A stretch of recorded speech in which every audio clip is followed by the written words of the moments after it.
Good evening and welcome to the Grand Finals of Magiting Cup 2021. Congratulations on making it this far, first and foremost. And my name is Vance. I will be your chair for this round. My pronouns are she or they, but I would prefer if you address the panel as a whole instead. So a few reminders before we start. State your POI preferences before you start your speech, just so that we're clear and it won't be messy. Second, keep track of your time. We can't really take notes beyond 7 minutes, but I will be your timing your speeches as well. So without any further ado, best of luck to all teams. And the motion reads, this House believes that the mixing of sports and nationalism has done more harm than good. Calling on the Honorable Prime Minister. Hi, before that, can any of the panelists share the timer? Screen share the time, stopwatch or something.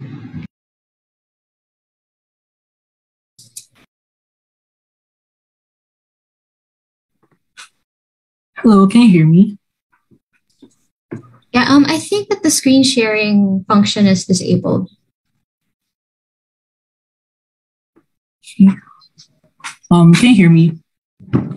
Just want to check. Yes, JJ, I can hear you. All right, cool. Hi, my name is JJ. I'm going to be speaking first. I have no preferred gender pronouns. POIs in the chat, please. I'm going to take one before my second argument. Okay. Hold on.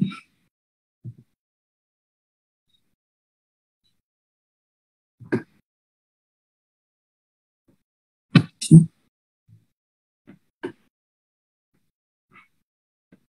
Oh wait, I can't see the chat with the screen with the timer. Yeah, I can see it now. Okay, I'm gonna be starting my speech. I'm just gonna. Oh yeah, go ahead.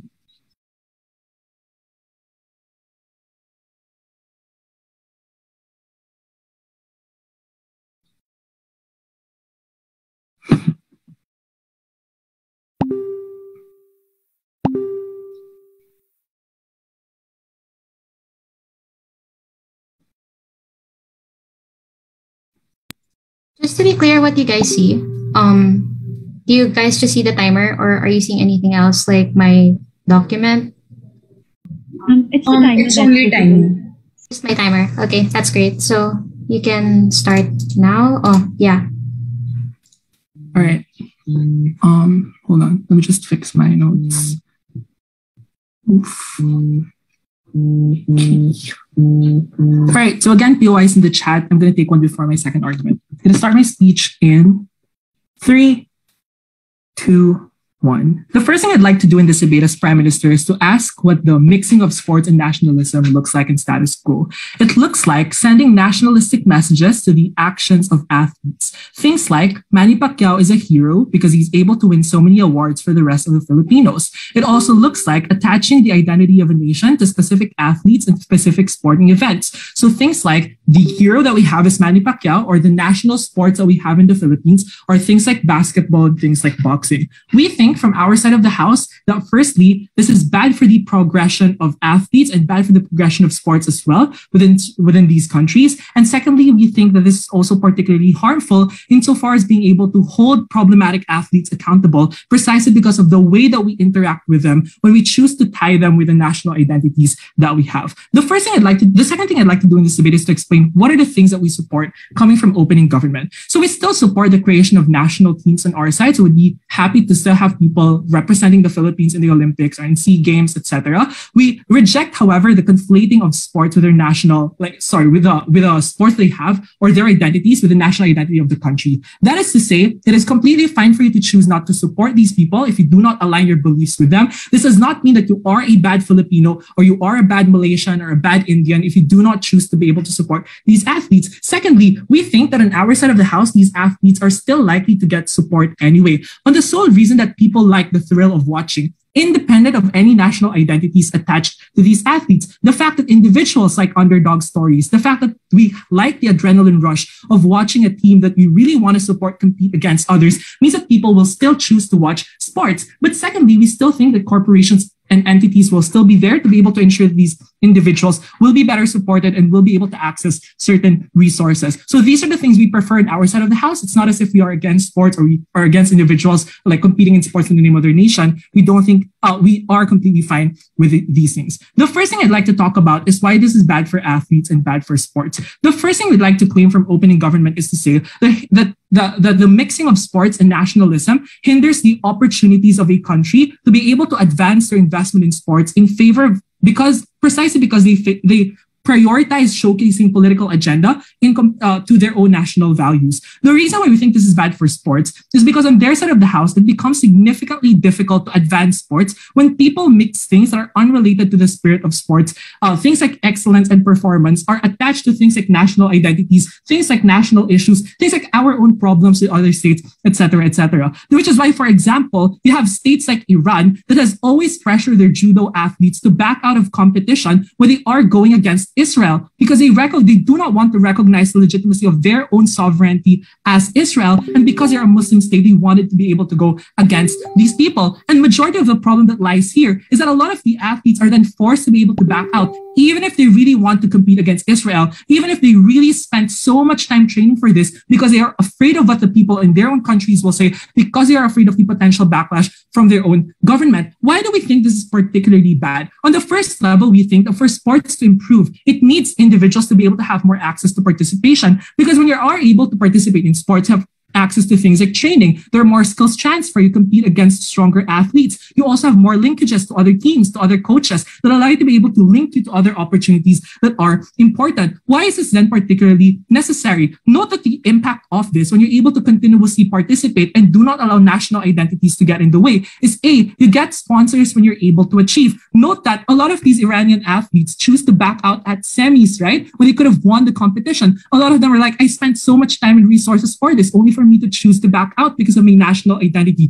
We think on our side of the house, the counterfactual could have been a world where these individuals are able to get linked to more opportunities, are able to access more resources, access to more coaches that allows them to be able to achieve further. Secondly, it also exposes these athletes to the international media, to corporations, which allow them to be able to better access opportunities abroad. And the worst case, and I think the worst harm that happens, is a lot of these athletes choose to leave, which the ultimate harm is the athletes that remain in their own states who lost a potential training like partner, who choose a potential teammate, etc., etc. That is why a lot of the athletes from Iran choose to defect instead to Canada after a competition and not go back anymore because they don't want to be able to align with the sporting events in their own countries. TJ, I'll take you in a while. But we think on the second level, the reason why we think this is bad is because it becomes significantly harder to invite more people into sports. So for example, in countries with diverse identities, where the national identity crowds out your own identity, it becomes significantly harder for you to identify with the national team or to identify with people in that country because you think you come from an ethnic identity that does not necessarily get represented by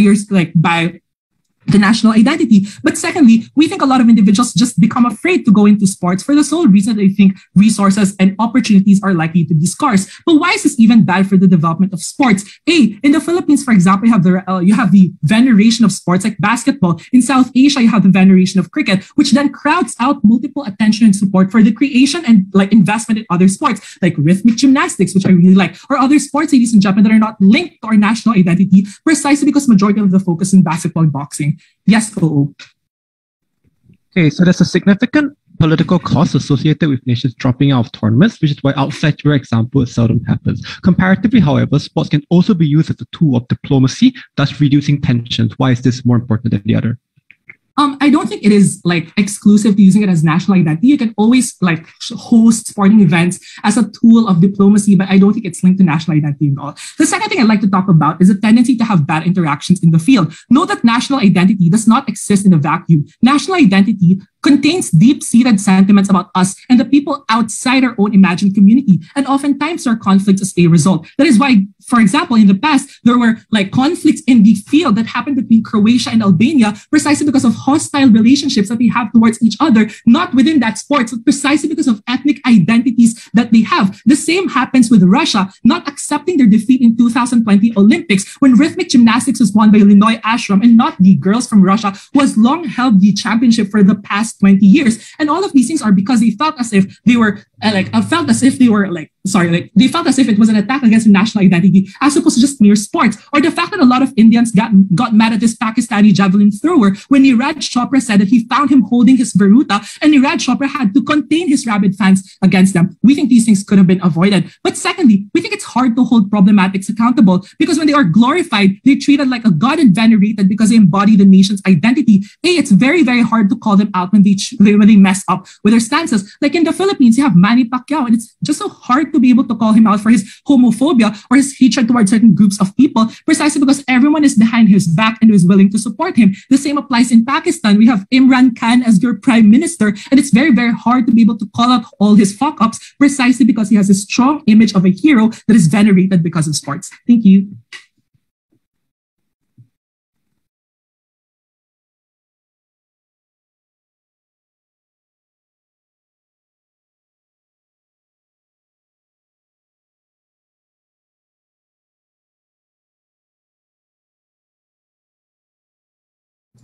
All right. Thank you, Prime Minister, for that speech, calling on the leader of the opposition to present their clash.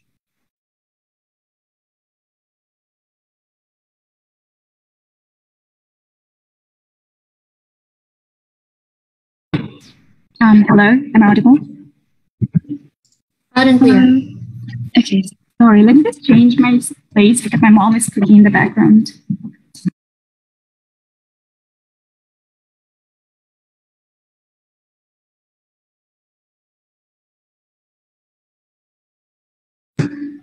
Okay. For the POIs, I'm going to give you a chance to ask me questions. Please ask me during that time.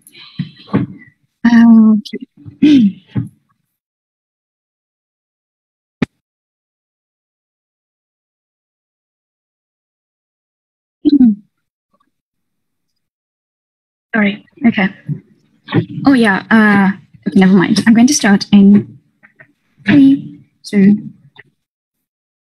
Rebuttals and moving on to why we oppose this motion directly. Starting with the rebuttals first, they were talking about how, having athletes in Olympics to represent Philippines in government side is actually good, but if you do not support, then you're bad. This is a very soft stance coming from the government side, because Olympics is a sport of countries where the athletes represent the people of those nations, and the citizens of those nations know it. This is the literal definition of nationalism being advertised at best at sports. I still don't know how they can take that soft stance. Talking about second response, it's talking about attaching identity to certain athletes is actually bad for the athletes.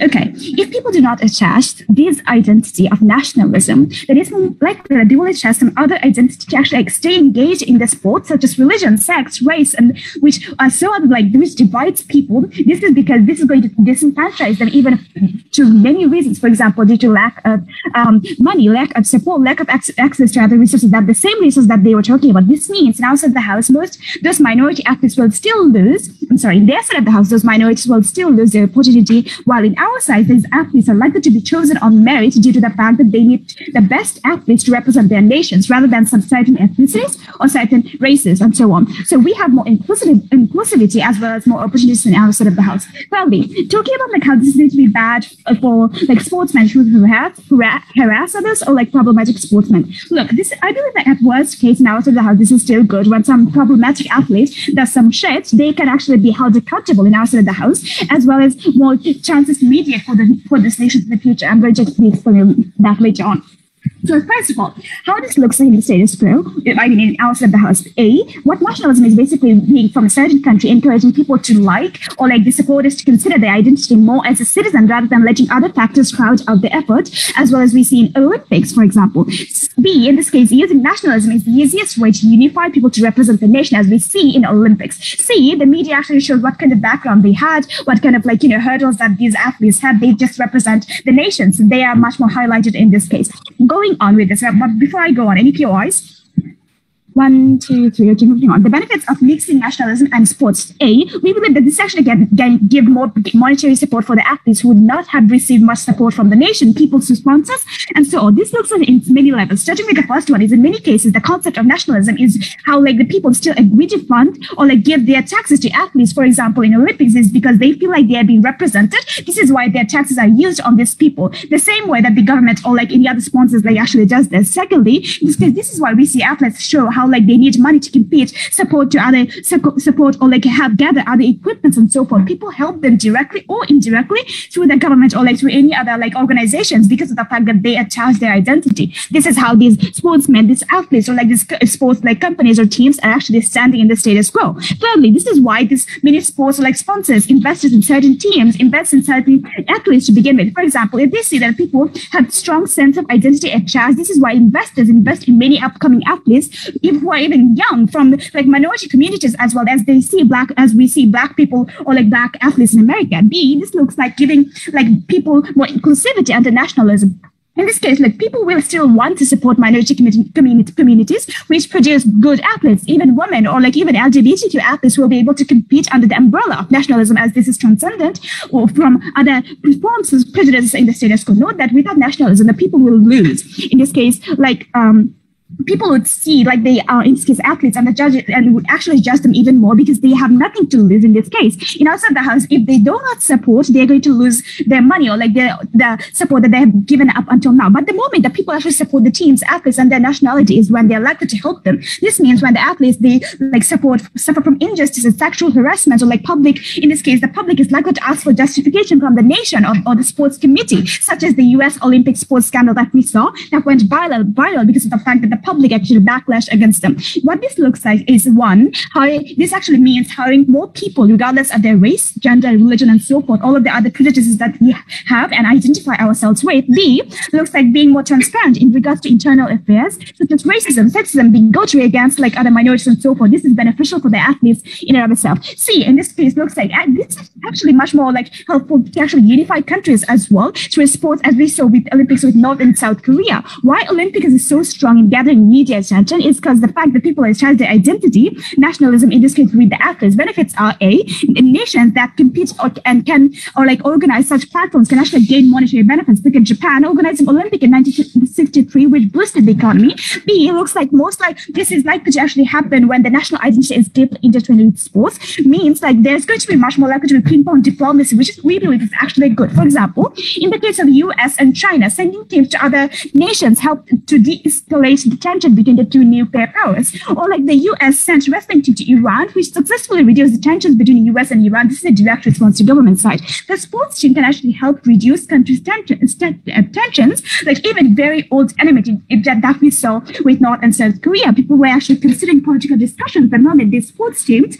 or like the sports committees actually prioritize the sport and sportsmanship or like above all of the countries like like political issues that they had. The impact that we're giving is very clear from upside. In this case, like we actually reduce tensions which exist in government side, other results in war and violence. B, we actually give you the less death and destruction. Where it can be avoided, we should avoid it in and of itself. We all, in comparison, we actually give you less. In this case, we give you more channel to mediate conflicts diplomatically. In some cases, this is the only channel for them to do it. In this case, the example that I gave you. In this case, and lastly, responding to I think like preemptive response to other side, like that is forcing the athletes to actually I think like in this case doping. In this case, we will agree we have some mechanism of punishment. We fully support their efforts to actually reform the system and improve it. For example, in this case, doping scandal happened in Russia that barred from the Olympics didn't actually get any medals that year. This actually goes against national interest. This means that these sportsmen or like these countries are much more likely to be very transparent and much more likely to be very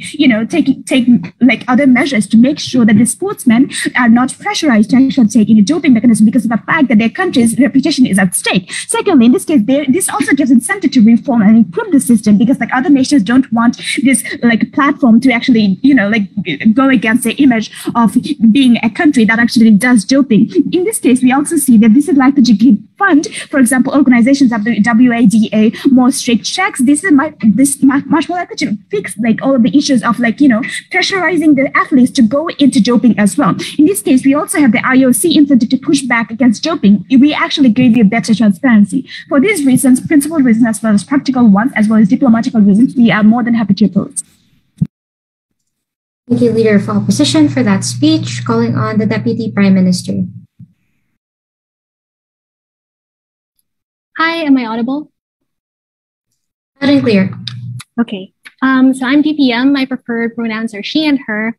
Please unmute yourselves if you want to raise a POI. I would also request you guys to tell me what team you're from, just say OO or CO, just so I know who to call on later.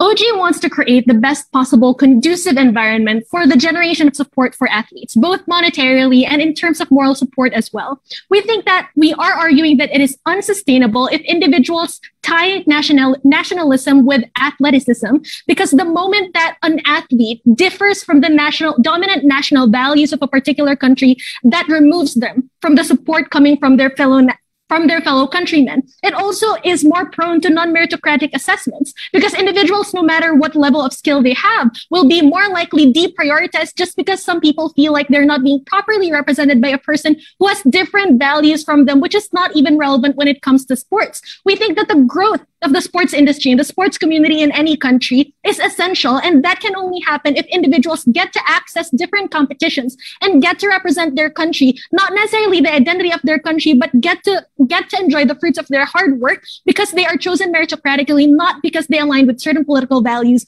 or not. But let's also discuss something outside the sports industry, because this is not just about sports. This also bleeds into the social and political aspects of a country, which I will discuss in my extensions.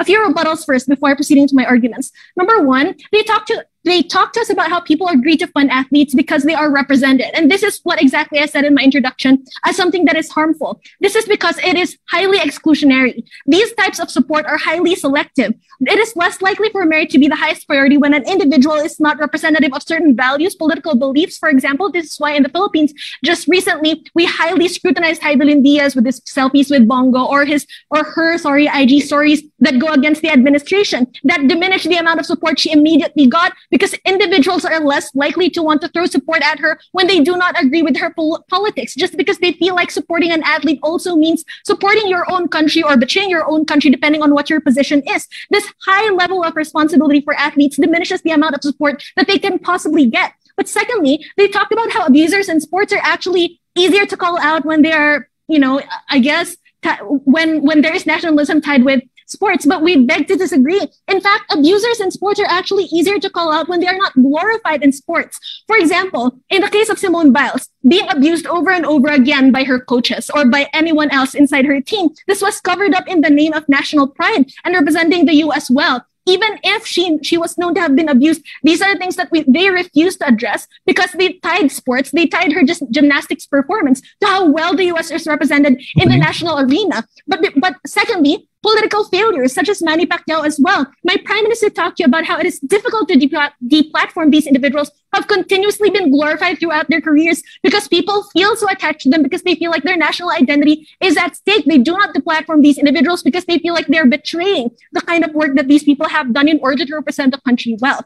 I'll take you after my first argument. I have two arguments in today's debate. Firstly, I want to talk about how this is an unsustainable way of supporting our athletes. We have seen it many times all over the world, not just in sports, that when a national contestant or an athlete has values that deviate from the dominant values in society, they get less support and are even bashed, and other times even replaced simply because they believe different political views or values. The kind of narrative that mixing nationalism with sports creates is that these athletes are an embodiment of a nation's values, and this is what sparks discussion from citizens about whether or not they're worthy to represent the country, regardless of their skill level. Heidelin Diaz, for example, like I said earlier, was publicly dissected. Her selfies with Bongo were brought to center stage. Her Instagram stories complaining about the administration heavily publicized. And that is why different private sponsorships were hard to come up for her as well. And this isn't just isolated to her. This comes for other athletes as well. But secondly, on the political arena as well, these athletes can also be used as political pawns because they already incite so much emotion and nationalism in people. They suddenly get invited to talks, given different sponsorships, or used as faces in political campaigns by the administration that was in power during the height of their success. And like my prime minister said in today's debate, it is always difficult for people to separate their political compass from the support and admiration they feel for these people because they're the face of their national identity. So in terms of calling these individuals out and in terms of not empowering abusive administrations, it is more difficult because now they capitalize on the intertwining of sportsmanship with nationalism. Whoever raised that point. CEO. The first one who raised the point. Sorry, I don't remember. Okay, cool. So the point on accountability seems to be symmetric insofar as your side is also supporting corporate sponsorship of athletes because the cult of personality built around those things necessarily makes it hard to call those things out. What's the comparative? We think that it's much.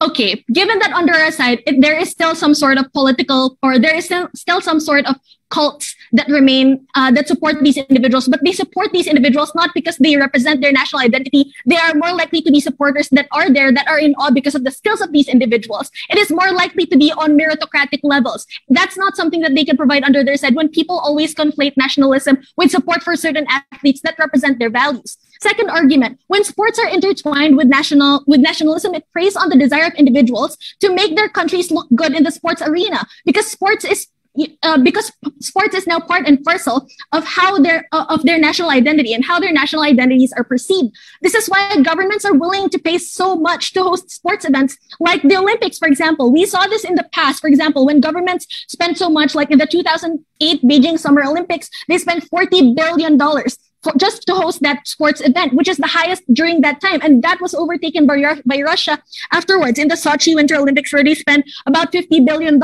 This is even when people do not necessarily agree, economists do not necessarily agree that this is the best strategy when it comes to economic growth and being able to still allot budget for welfare.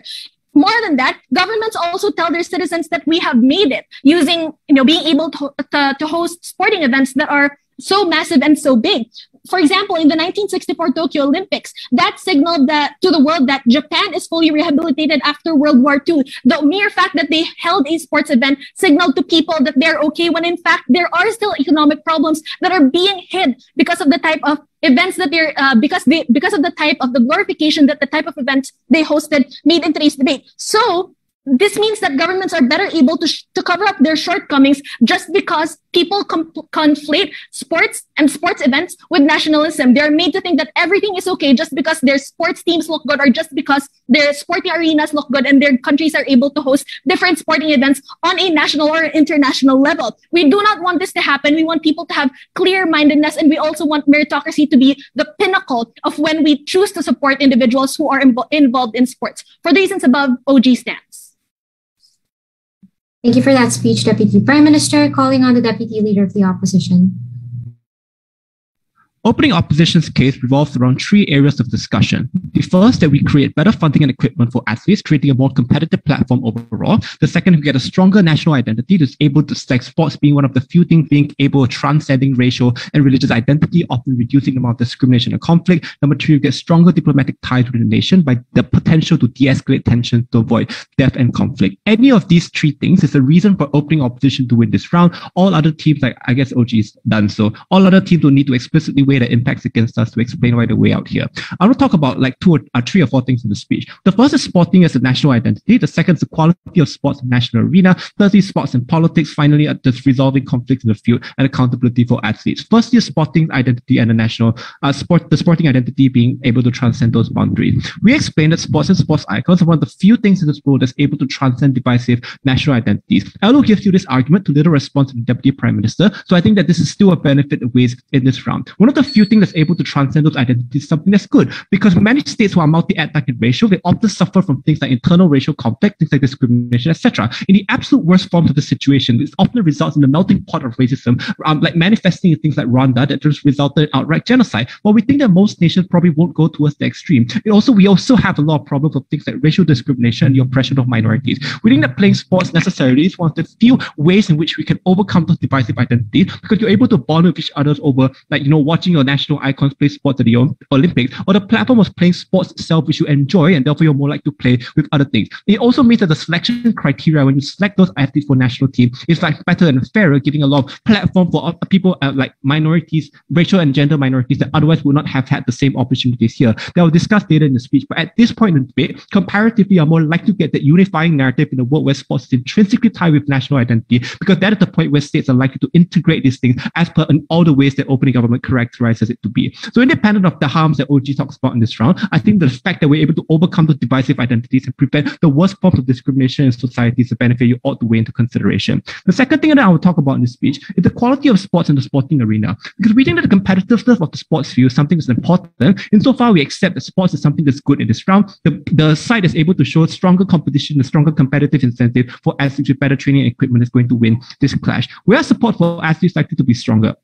If OG sets up this debate to suggest that they still can support things like national teams and like corporate sponsorship and stuff, you must compare the incentive structures of where it is stronger to provide the greatest amount of funding and like platforming for these athletes. When you compare incentive structures, OG has some capacity for interest in corporate sponsorship. On scale, the national identity has a far greater incentive to provide those things. We think this incentive is required to overcome other political incentives, and the use of tax funds necessarily means that when there's a national identity being attached to those things, it is something that's good and something that directly pushes state politicians to support these kinds of things in the funding and platforming and training of these athletes. The impact on this is massive because state's funding for sports means you have comparatively more funding and more platforming and scale on the side of opposition, which is a unique tipping point as well because state often trains athletes from young. Clubs and leagues often take these people up later. So in your side of the house, you're less likely to get that training to begin with. Second, you get more meritocratic selection of athletes, winning tournaments being the greatest priority to state, which often allows racial minorities to shine, like basketball in the US, for instance, often features a lot of African Americans because they tend to be better at the sport. This necessarily is something that's good because you overcome those racial divides and form a more inclusive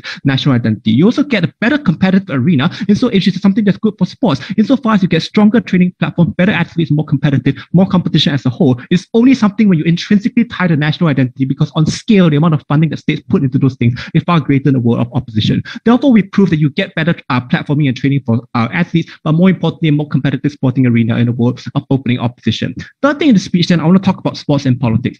OG claims it is bad for sports when sports is used as a tool for political power, for instance, opting out of tournaments in the example of Iranian. We think first, yes, I flagged, it's unlikely to happen because the spirit of sports is often about inclusivity. We think there's political and optical costs associated with doing that. Therefore, in the majority of situations, that's likely to happen. Conversely, as Elo explained, sports can also be used as a platform for diplomacy. We explain things like ping-pong diplomacy being able to de-escalate tensions between the US and China to nuclear powers that were on the brink of nuclear war in that particular regard. We think the fact that this the sports being intertwined with the national identity, then being able to serve as a platform for diplomacy is in and of itself a benefit that is massive in terms of scale. If you look at, for instance, the potential for nuclear war wiping out half of the world, or even if the smaller situations of border skirmishes, that wars has always almost led to death and the destruction of property and life. Having one more ability or one more channel to reduce those tensions is in and of itself something that's benefit in this route. So I think that when you weigh up this material, firstly, you must weigh the likelihood here. The incentive of state to preserve the image means they're less likely to use it for bad reasons. But secondly, the mere capacity for diplomacy and the potential to de-escalate tensions and violence is something that's really, really important in this particular debate.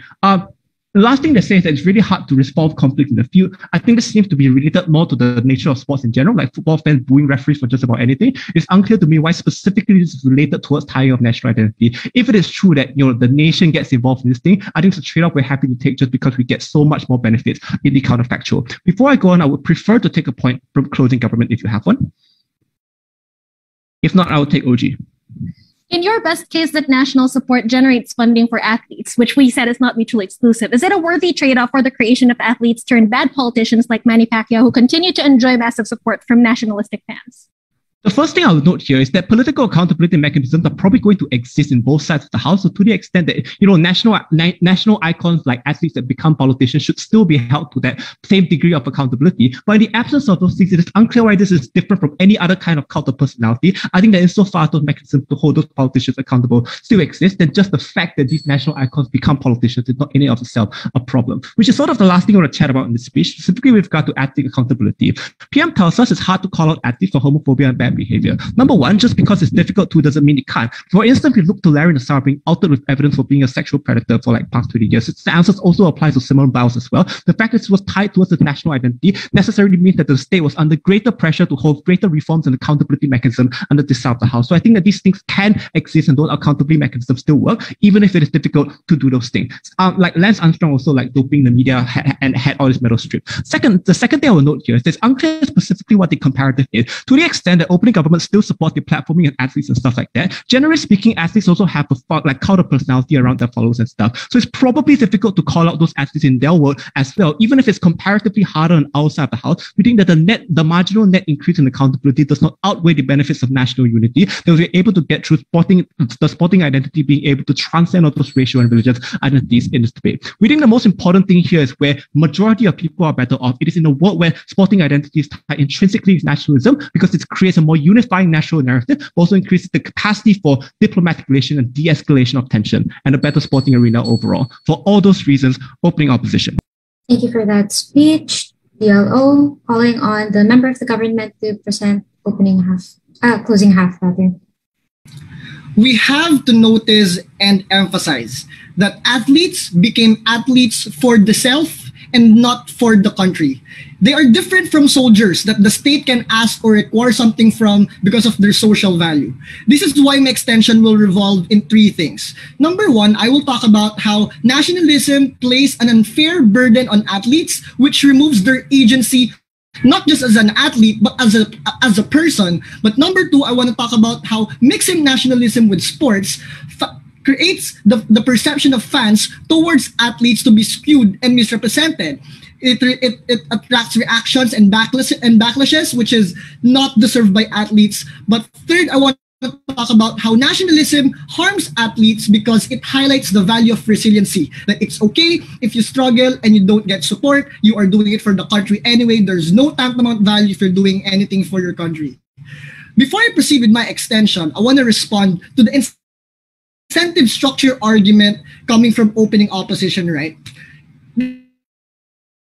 They said that there's better incentive to help athletes or to support them when there's a conversation that they're doing it for the country and that they're going to get results for the country. This is not true because in fact it's the other way around. Like what I just recently said, because of nationalism, the value of resiliency is more emphasized, which means that it's okay if you struggle and you don't get support, you are doing it for the country anyway. This is why, for example, Wesley Saw transferred to US because he's not getting that enough support because the Philippine chess community thinks that it's okay, he's doing it for the country, he can support himself. Number two, incentive is less likely to exist because of the narrative that what you're doing is not tantamount to any money. But third, incentive is tokenistic and dependent.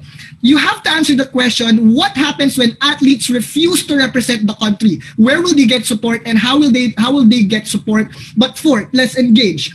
Even if there is incentive to help, we say it won't be the same benefit they will get if they have the agency and choice to take other opportunities or to take their talents elsewhere. The arguments about political conversations, what passes the eye test will be responded in my discussion. Let's first talk about why nationalism places an unfair burden on athletes, which removes their agency. I wanted to talk about first how athletes has always been beholden by societal pressure and what the management has to say in terms of deciding about their career. Number one, their decisions must always be confirmed with their management. Number two, their choices must be made because of it's what the fans want. We want to emphasize that mixing nationalism to sports added another voice and barrier for them to make decisions for themselves.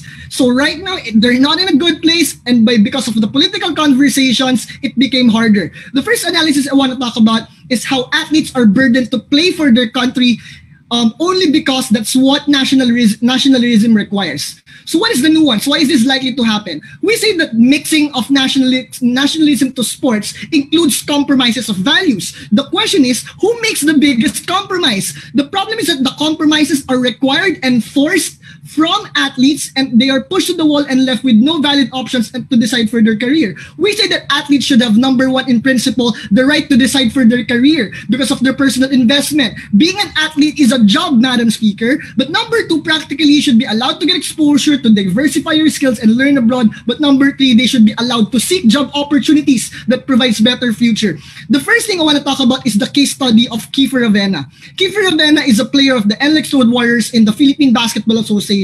But since Kiefer is a prodigy of the game, his prowess is not left unnoticed in other countries. This is why he was invited to be an import for the Shiga Lake Stars in the Japan B-League. The problem was, PBA didn't allow Kiefer to go to Japan even if he will get better opportunities, exposure, and money. They even threatened him to not have a chance to come back to PBA if he chooses to play for the Japan team instead of his original Filipino team. If I'm gonna be specific, the contract offered by Shiga Lake Stars is 5 times better than the offer of Electrode Warriors. How does nationalism limited Kiefer's opportunities?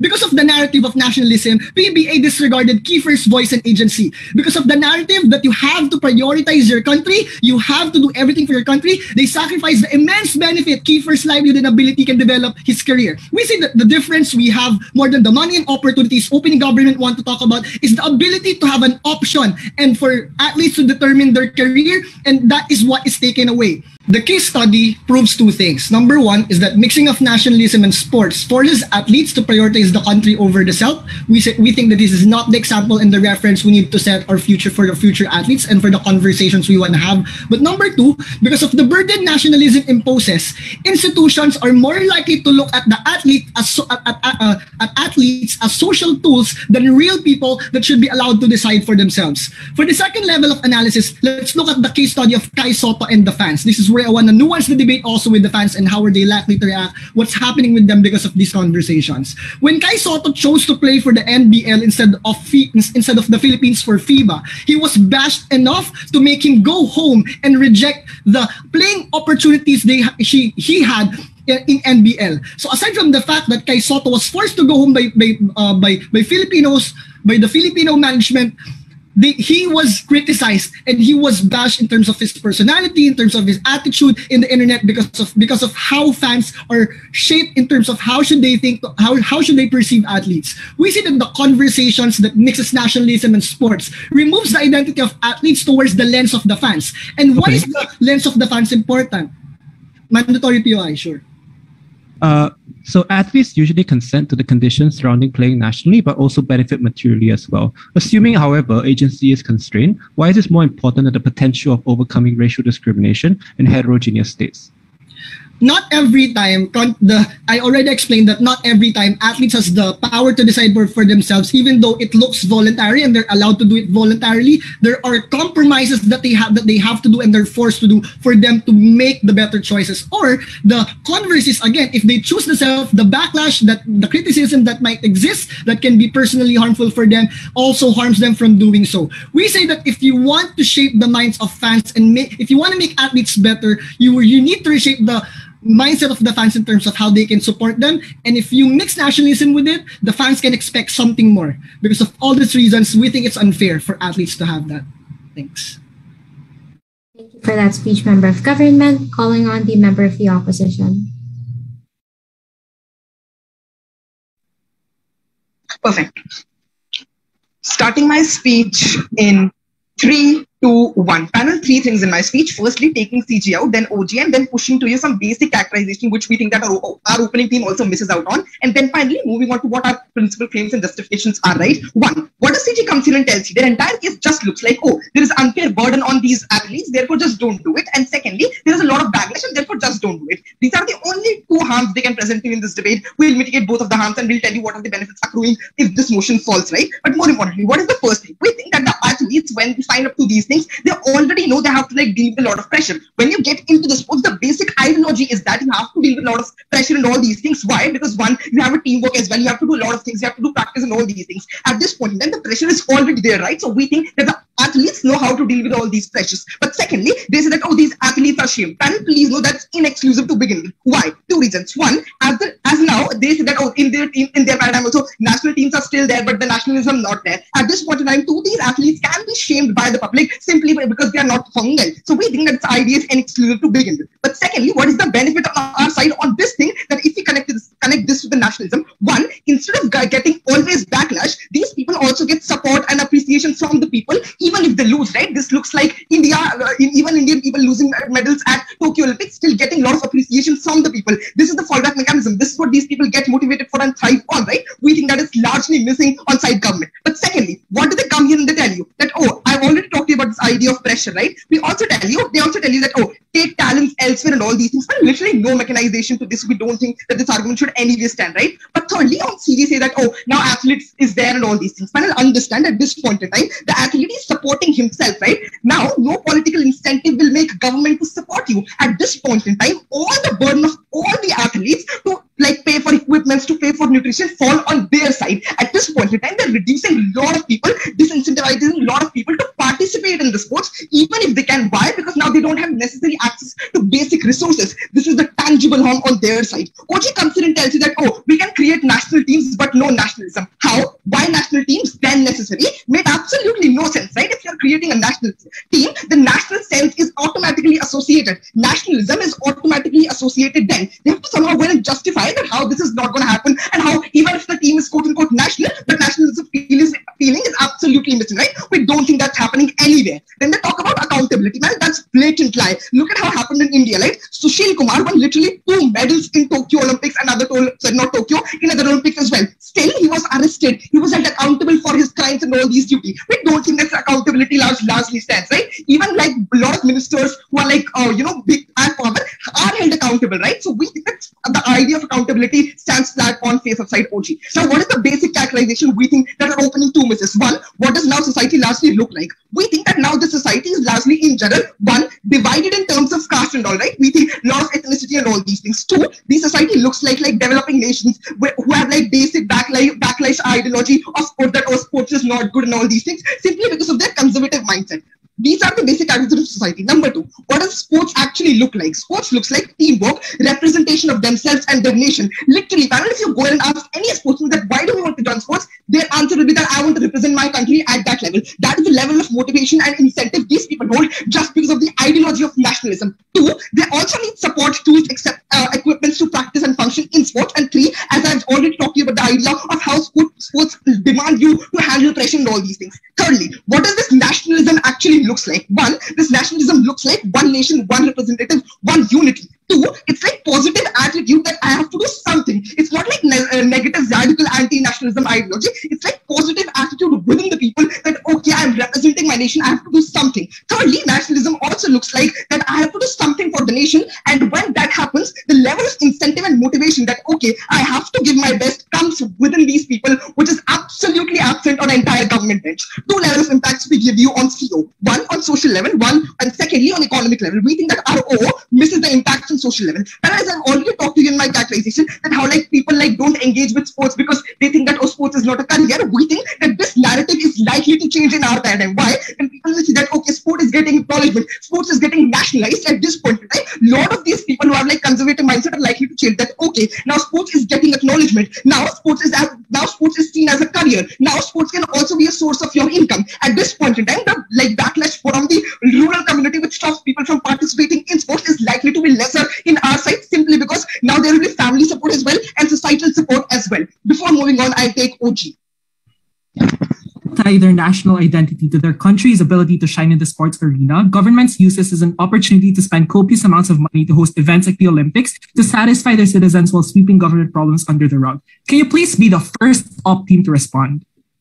Right, I'll tell you, I have this response as well in my economic benefits. But moving on, what do we tell you? That secondly, panel, please know that how Paralympic representation will also be the right, i.e. now these like the people with the special needs will also get to represent their nation. At the point in time, what then impact of this look like is breaking stereotypes, i.e. that, oh, this sport is certainly made for women. This sport is certainly made for men. At this point in time, we think that when we nationalize sports, an entire country's entire world representative is like at their sports, say a man playing badminton or a woman playing cricket, this impacts and breaks the stereotypes. A lot of like Paralympic people going and playing sports, these breaking of stereotypes that, oh, certain sport is not attached to their gender categories. But more importantly, what do we then also tell you? That, a larger discourse is created. And at a lot of times, a lot of sports are like not even talked about in the status quo. What essentially then happens is that these sports which are like disengaged in the society will now gain traction and engagement, right? At this point in time, we think that it's beneficial for those sports and those players as well who are actually going ahead and playing their sports, and on their side, they're literally taking away incentive of people to do good and to give their best, right? More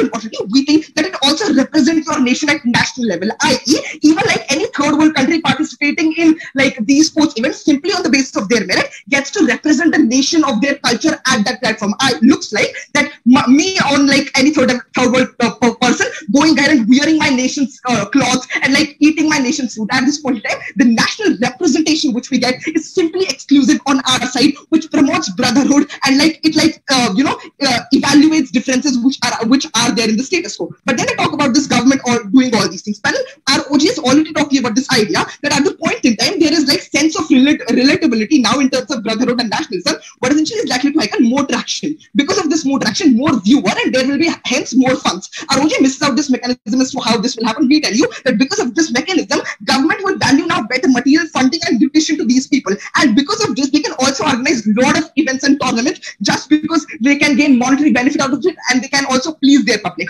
Because of these very reasons, we are very proud to oppose this motion.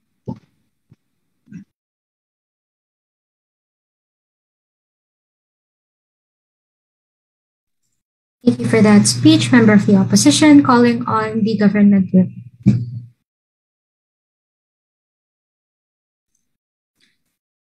Hi, am I audible?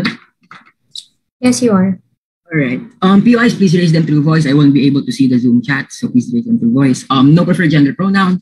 So for the benefit of the last speaker, yeah, it doesn't matter. All right. I'm starting my speech in 3, 2, 1. As a former national athlete myself, I think athletes are more than just manipulative and easily manipulated individuals like OG paints them to be. Opening debate can't win because only relies on the fact that all athletes are prone to utilize their sporting clout for selfish interests that contradict nationalism. I suggest this is not a proper characterization of athletes. I think CG expanded the debate by saying that it's more than just that and they're more than just these kinds of intentions, but rather it's about where we get a better lifetime for them in the horizon of their mobility insofar as being an athlete is a legitimate profession. But opposition can't win because their best case relies on the fact on the assumption that nationalism fixes supports facilities for athletes. This happens in most third world countries already, even in India, where their significant balance and image relies on their sporting teams like football team. I think they're still ineffective. I don't think they're able to prove their counterfactual at the end of the day. I'll have 2 issues to seal the deal for closing government. The first is what's better for athletes, and the second is what really is or what's better for the idea of nationalism. But before that, I have an unintegrated response to the only exclusive contribution from CO, not rehashed from OO. The rest were just copies. The only thing they tell us new matter is that they tell us,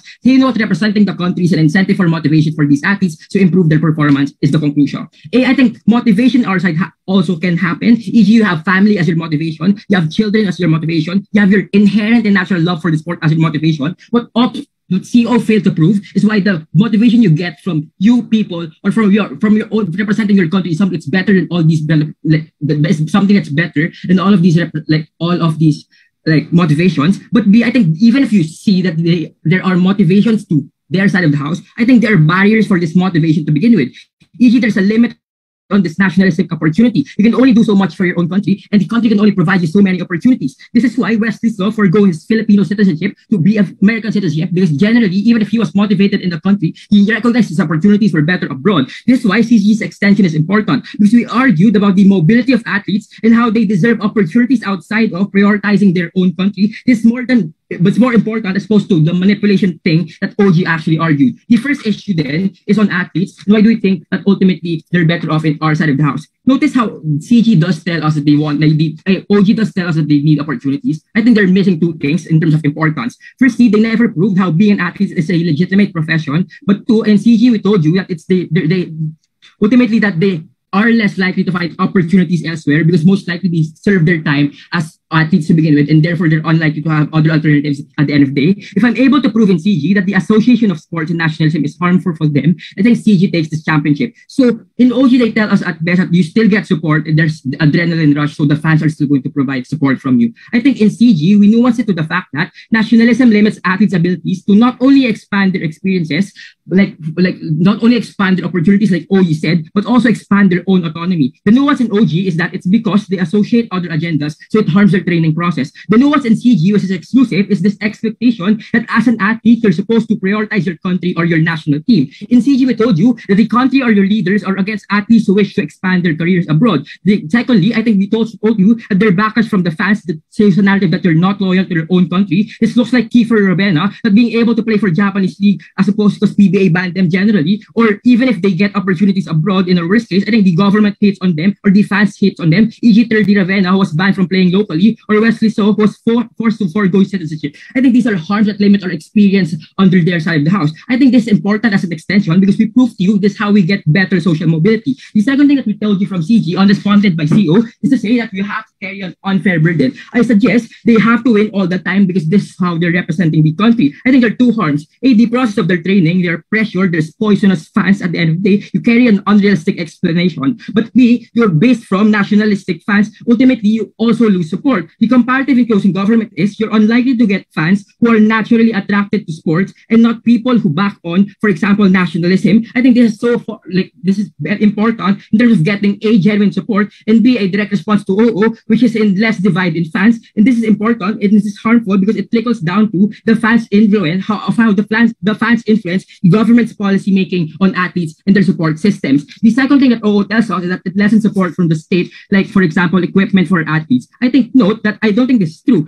Training grounds by athletes are actually private. E.g. Ultra is from Ayala, Araneta Coliseum is from Bani V. Pangilinan. This means that in most developing nations, athletes training is not from the state but from private individuals. This means that this is not exclusive as a harm. But secondly, far more importantly, what I would suggest is the fact that you associate training with nationalism means to send a message of resiliency. E.g., you're doing it for the country anyways. It's okay for you to not be compensated properly. This is why Hidden and Diaz and Wesley suffered, because the government manipulated them that you have to sacrifice yourself for the benefit of your own citizens and for your own nation. This proves that the association of nationalism is counterintuitive to support athletes. The counterfactual in CG, which is missing in opening government, are twofold. A, we allow athletes to get opportunities abroad, but B, in the perspective of fans, they recognize that this decision of the athlete is something that's valid, so they're likely to be stable in getting things like support. This was a missing nuance that came from opening government as well. The second then is the idea of nationalism in politics. Before I proceed, POI from OO.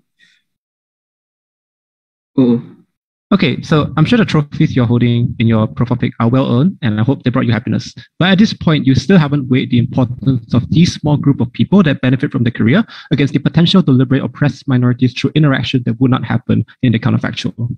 So I think if you want to lobby for a global recognition, this is how I'm going to respond to in my second issue. Because the best case of opposition is that you have to boost the global recognition of your country. You can only do this by providing the minorities and gaining them opportunities abroad in overseas competitions. I think from CG, notice how OG never responds to this, by the way, but from CG, what I would suggest is that this is reliant on whether or not they win. I think this is only for US or Western or Japan trained athletes who consistently win because they have the accessibility to proper training. For developing nations, this is still unlikely, so it disregards your idea on minorities. The harm is you have an unfair burden for athletes, e.g. they're going to be bashed for not representing India or the Philippines well. I think this is unfair for them because they also do their part in training. You agree with this. But secondly, if we rely our global identity on athletes, I think that compromises our national image, and this assuming the best case of opposition. What does this look like, and what does this comparative look like? It shows the divide of how weak we are. E.g., we have 1 gold, the US and China have more than 100. This means that the kind of global recognition and national identity you forward in opposition sides of the house still sends a message that still portrays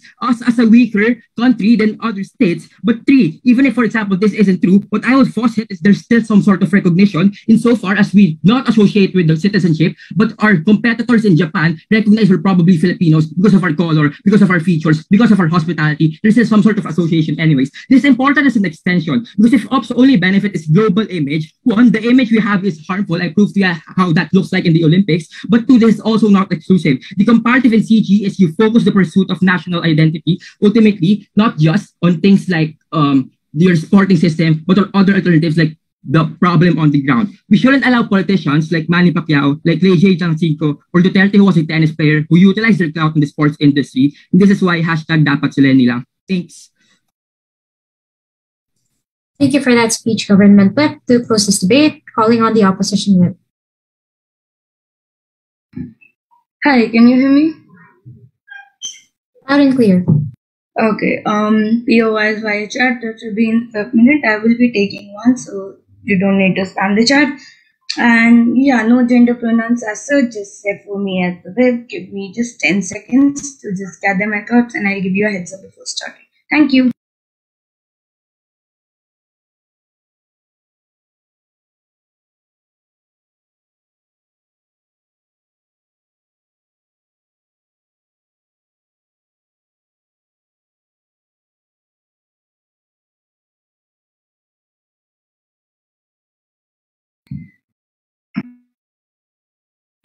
Alright, starting my speech in 3, 2, 1. Panel, you need to understand what the opening government and closing government trying to mitigate over here, even when they don't flash out it properly because they are hiding away and taking a leeway from the consequences. What they are talking about is simply about 3 things. A, that fans will bash them. This is something inexclusive. Even when Ronaldo goes ahead and misses a goal, you actually see people going ahead and bashing him and bashing literally the club, right? Even when there is commercialization. But more importantly, they bring out the idea of choice and opportunity. Understand, panel, when they go ahead and bring out the idea of commercialization that both the houses are talking about, we need to understand what the commercialization in the very first place looks like. It looks like result oriented. Until and unless Ronaldo is what Ronaldo is today, these clubs, these people will not go ahead and pay him because ultimately they are more concerned about the result and the performance right now. But understand, panel, how sportsmen in the very first place are born, right? These are the people who require a lot of process, a lot of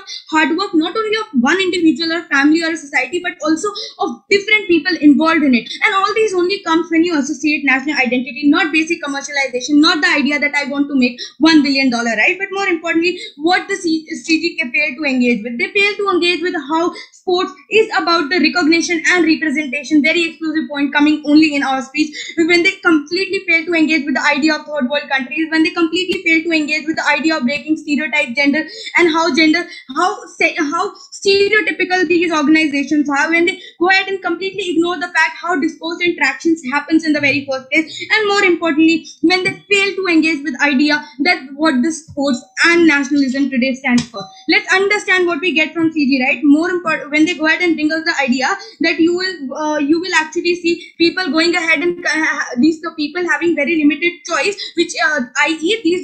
they're going ahead and cancelling out their commercial, cancelling out their commercial deals for the sake of national represent. Understand, panel, when Vijender Sehwag won a medal for India, and when India had the hope that Vijender Sehwag can still win medal at international platforms for India, and when he chose the professional boxing, people thought simply went ahead and started bashing him that why you are not playing for India. People rather felt proud that even in the professional, even in the commercial world, he is going ahead and taking the national flag higher and higher. Doesn't matter which club, which person he is playing for. More importantly, when they bring out the idea that prioritization, understand, panel, they simply go ahead, they simply bashing the nation for that matter. Understand who gave you the opportunity, which society went ahead and provided you all the support, which society saw you crying, which society, who was the coach who went ahead and actually provided you all the resources, regardless of where you are coming from, regardless what gender you belong to, and all these things is what your nation did for you, not that company who is today offering you $1 billion check, even when the people, and even then people are appreciating you for all the national efforts, right? But more importantly, when they bring out the idea that people are not compensated, literally Major Dhyanchand, there is an award for Major Dhyan on the name of Major Dhyanchand in India. There are literally sports complexes on his name. When you attack nationalism, you go ahead and recognize their effort not only on the level of sports person, but also as a national hero. But more importantly,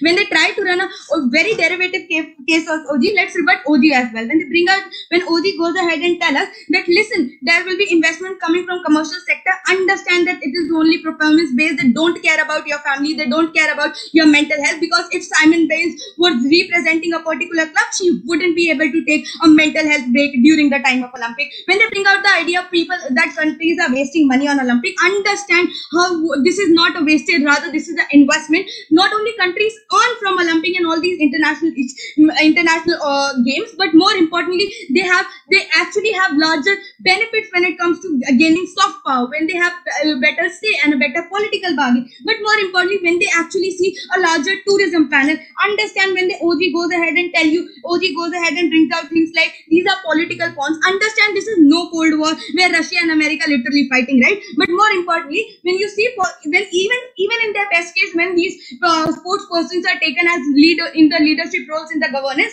you actually see a better policy making when it comes to sports, because you understand a simple illiterate leader who has no sports background cannot do much when it comes to sports, right? But when a person who has engaged, who has certain amount of experience, even when it is only in one sport, you actually see a better policy making, the way you have in India when Rajvardhan Singh and Olympic was the sports minister. But more importantly, what we brought to you in this debate, we brought to you nationalism and sports is something which is integral and internal. It has nothing to do with that you going ahead and removing it for the sake of commercialization. Representing tricolor is still the proud moment for every sports person in India, regardless of whether they are getting money for it, regardless of whether they are getting job for it or not. Before that, POI OG quit. Realistically, how can athletes who get government support because of nationalism be able to call out oppressive practices of that same government? Again, that is so simple. Who went ahead and called out doping happening in Russia? It was literally the whistleblowers of Russian athletes. They're going ahead and telling you that, listen, there is an unfair competition happening. People care about their national image. People actually go ahead and call out their nation when there is wrong happening, because they care of not winning unfair means, because they care wearing a tricolor and Janganman playing when they won on the fairgrounds. Understand, panel, that how the society today works is only on the ground that economics, that society supports and family supports, not because not simply on the idea that sport is something which can make money, because ultimately people identify sports as something very something having a negative correlation with the education, but more importantly, highly unsustainable when it comes to economic terms. And only when person pursues sports in a developing country, or any country for that matter, society and people only go ahead and motivate him, or at least encourage him and provide the foundational support, only when they identify that the larger means is the national service and the nationalism, not the simple money making, because they know how money making and commercialization is unsustainable. More importantly, we tell you how new sports get better attention, because now it is not centric to only one game or only cricket, because now when a woman represents India and as a golf player in Olympics, you actually go ahead and people being more going ahead and taking interest in different sports, rather than being centric about only cricket and football, which are highly commercial in India. But more importantly, we tell you this is it goes ahead and provides you a larger recognition and representation, a better way of social justice mechanism. What OO fails to do, what OO failed to do, so OO completely ignored the individual aspect. OO completely ignored the idea how economics, how society works in the very first place, and simply making a case on the sheer generalization that everything will be happy and a happy ever after just because everybody is united is simply a misunderstanding on OO. We gave you a practical argument, reality of how sports and the society works in current paradigm, and on all these grounds we are proud to take this debate. Very much for that speech, Opposition Whip. So you may now virtually cross the House, and I guess we and the panelists will convene in Discord. Thank you so much for that debate. Great job. Thank you so much, everyone, for the debate. Thank you. Thank you. Thanks, everyone.